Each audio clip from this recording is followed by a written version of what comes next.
model of the camera. It's not the real camera. There's like, there's the camera, and then there's the fake camera, which I modeled. That way we can really make it look, like the scene. Another thing I did was, I wanted all the scenes inside the computer to look a little different than the ones in the real world. So I added this effect called lens distortion. And basically what that does, if I increase the dispersion on it, you can start seeing it creates, I'll kind of overdo it for a second to kind of show what it does. It creates this weird kind of like rainbow effect around the edges. Obviously I didn't have it that much, but you'll notice all these scenes inside the computer, where Steve was in the animation itself, kind of had that effect around the edge, whereas all the scenes in the real world didn't have that. Just one way of kind of separating the two worlds.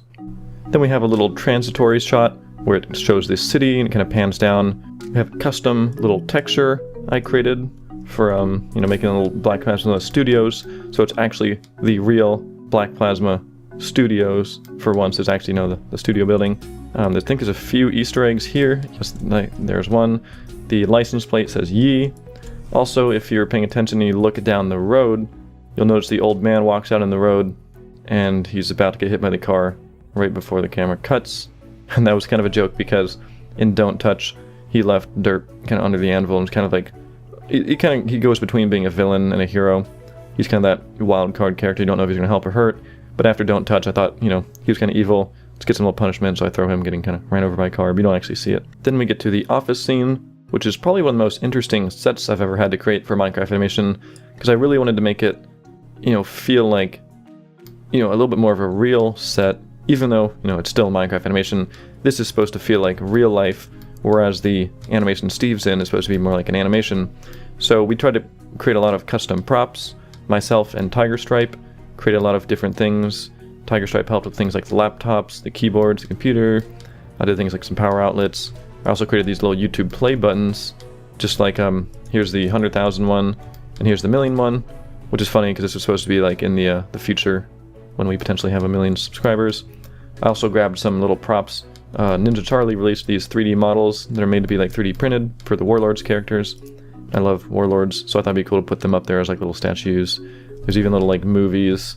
Some of them are also little jokes, but I don't think you ever really could even see these going around the room. We've also got like posters of that was my previous largest Halo machine I ever made, Rise of the Spartans. So I had a poster for that. We got little, glowing potions, tools. I made a clock, which is also square. We got a piano. And we got some little things, just little like accessories that just kind of move around. So there's the office scene, and we have, my character comes out and he looks on the computer and he sees, the Steve is actually awoken inside the animation itself. And that was kind of the idea for the animation was, okay, the Steve wakes up in the animation, but he's alive, and then it would be about the animators kind of creating the animation while one of the, rigs is actually alive. So they're kind of manipulating it in real time as the, Steve is moving around.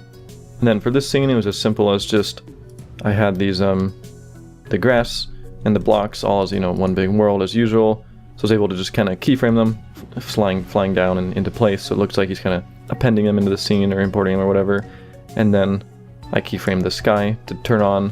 And then this shot was one that was very interesting because I was really kind of debating different ways I could do this effect. I wanted kind of the materials to turn on, but I didn't want them just to simply, pop in. It just seemed a little boring to me. I wanted to give it a little bit more of a flavor to it. So I wanted it to kind of come in as like a wave.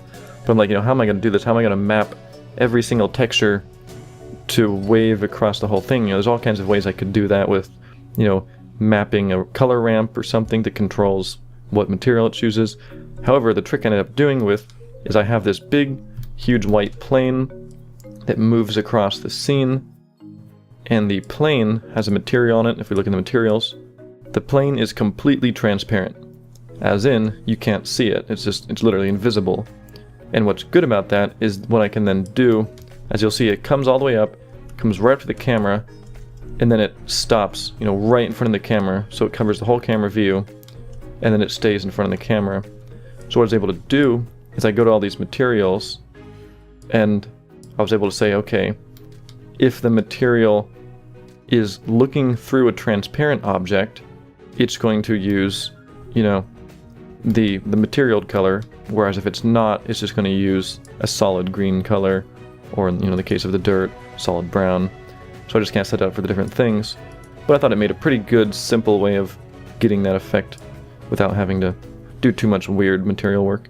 So then Steve finally jumps down. I start getting rid of things like the grid, the cube, starts clearing everything up. And then we start getting, you know, some of the other animators start waking up and find that I'm doing something cool. Sam comes in, he's, you know, drinking his tea. He's like, oh cool, what's going on? He sips it. We also had a Tiger remake the mug to have the BPS logo on it, which is pretty cool. So then Steve continues to kind of walk around. Everything's being imported, the world's being populated. So then he, you know, spawns in a bone. He's like, huh, why is there a bone? He picks it up.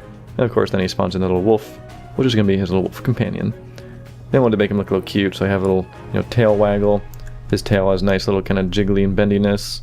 I added an extra little thing for the face, because by default it didn't have this this thing to make his eyes look a little more cute. You're gonna pull him up, make him look a little happier. So I added that in custom to make him look a little cuter. And then similar to my dog, I have a dog as well, Jack Russell Terrier. And here finally we get the first little bit of something's not quite right. So we see, you know, this is the viewport camera. This is, you know, me looking at the wolf as it's running off. But there's another camera that comes up. And the idea for this is that, of course, you know, by the end of the animation you realize it was Herobrine. He is kind of like, you know, whereas Steve woke up in the software as, you know, kind of a happy, friendly character, Herobrine also woke up in the software, you know, somewhere else, and he's kind of, you know, the villain doing the same thing. However, Herobrine is more of like a virus, and he's even, you know, messing with the software itself. He's even able to, you know, look around in the scene. He's able to, you know, bring things in and mess with the environment. Later on, you know, in the final scene where he's fighting, you can see Herobrine even like picks up cubes, kind of using the Force Sword stuff. That's supposed to be him kind of manipulating it. I just didn't feel like putting little arrows in anymore at that point. And then we get the kind of dramatic mood shift here. The lightning strikes. And then, okay, again, you can't see it, but the sky changes colors here. It's just one of those things that just doesn't update. Actually, the reason it doesn't update is because I'm in the wrong scene. Okay, well actually it still doesn't update in this scene. However, at least this scene has the lightning strike.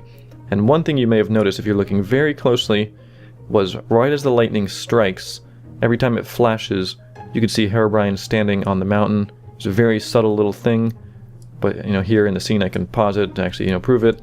He would appear as every time it strikes. And the lightning was the same lightning I used for Mystery Warfare.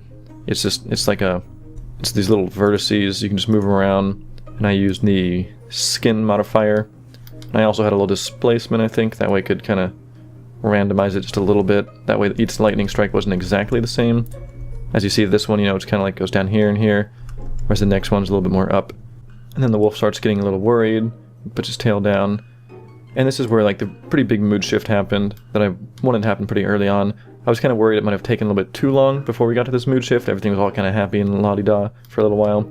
But hopefully people still enjoyed the beginning and got to this point, because this is where, you know, some of the action kicks in. Because now, you know, Herobrine is supposed to be kind of spawning in, you know, whereas, you know, Arby was spawning in, you know, wolves and cows and stuff. Now Herobrine's spawning in zombies to fight him and stuff. He's trying to get him killed, so he spawns in some zombies. Which was also a good chance just to kind of play around with some action. I didn't want to jump straight to null. I wanted to start out just showing some, you know, fighting generic little mobs and stuff. So we get some zombies. And also I actually used all the old zombie fight loops and death loops from Blocking Dead, which made it easy.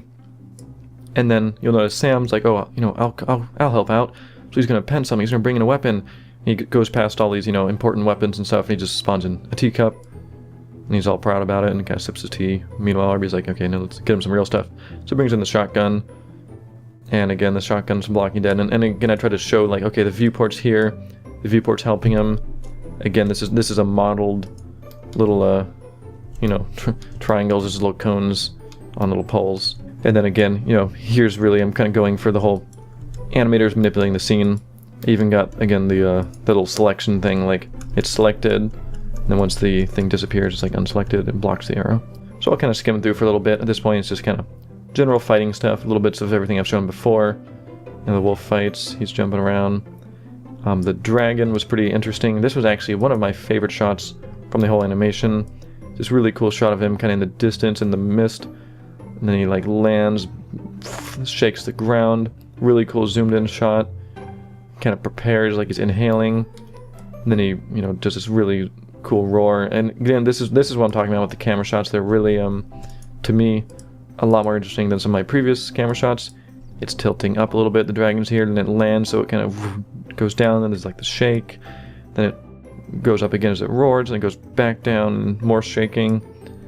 So I really wanted to get that kind of just very fluid, you know, following of the dragon. I thought it turned out really well. Another thing interesting was initially there weren't any teeth, but let me say, I did the shot without the teeth, you know, how the dragon normally is, but it just seemed really not intimidating, I guess. The mouth is just kind of like a little, it's like a little paddle. It seemed, it's just like a little block of wood. Didn't really seem scary. So having those little mottled teeth just kind of broke up the silhouette of the mouth a little bit better, and you could see like the little sharp parts. Looked a little weird, but I thought it looked a lot better than not having any. So he's roaring and scaring the wolf. However, you know, this wolf was kind of based off my dog, as mentioned earlier, and she's kind of the dog who, you know, a giant dog will run over and bark at her, and she'll just go over and bark right back, even though she's like a fifth of the size. She's a pretty small dog. But then I wanted to, you know, I was thinking of different ways the animators can be manipulating the scene, so I thought it'd be cool if, oh, you know, maybe they can, you know, scale things. So he scales the wolf up,